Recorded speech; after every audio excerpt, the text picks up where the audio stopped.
Alright, once we get all our panels on, you can choose to use a drip edge or a 3.5 inch fascia on the side if you need it. We're going to go ahead and take our caps. In the first cap, we're going to go ahead and take our 6 inch end disc. And you can put a fold on it, keep it full circles, use your stitch screws to put that in. And then we're going to go ahead on our first cap, we're going to actually notch this out just so we can get it sitting down nice and tight with that end cap. So that first cap, we're just going to go ahead and do that notch. So that way we can bring this up nice and tight. And then as far as fastening, we're going to go ahead and put one down through the top so it goes into that 2x2.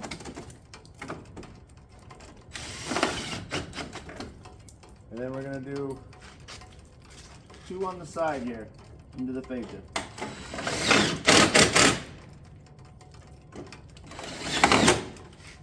Just like so. And then from here on out, go ahead and just take the cap, and we're going to do 1 per course or per row of panels. And then once again, we'll just do that down through the top into that 2x2.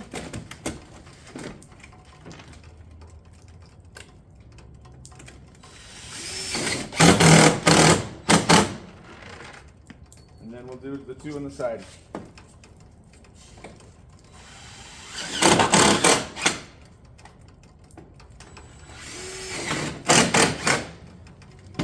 We'll go ahead and just continue 1 cap per row of panels as we go up that rake.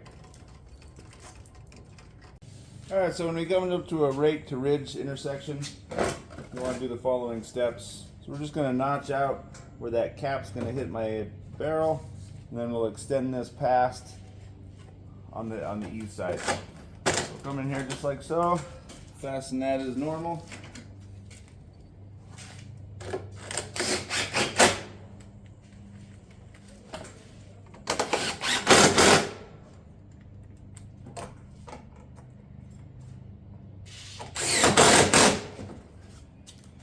Then we'll come back with our next piece, and we're going to find our miter going even with our fascia boards.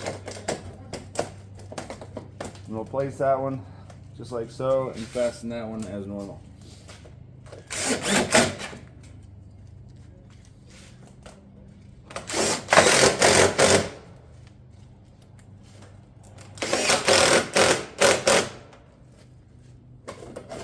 Then we'll go ahead and put our end disc in the end here, and then we're going to go ahead and find our cut around our rake caps, and we'll come right over the top just like so. We'll go ahead and fasten that one.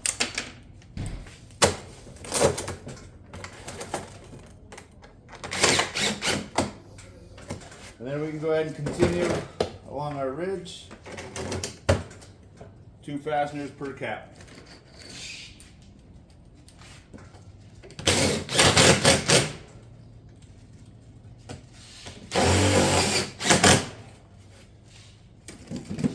And then when we're all done, we can go ahead and come back, and anything through the top, we'll go ahead and caulk those. We can caulk our cuts and dress them up with the granules into that caulking.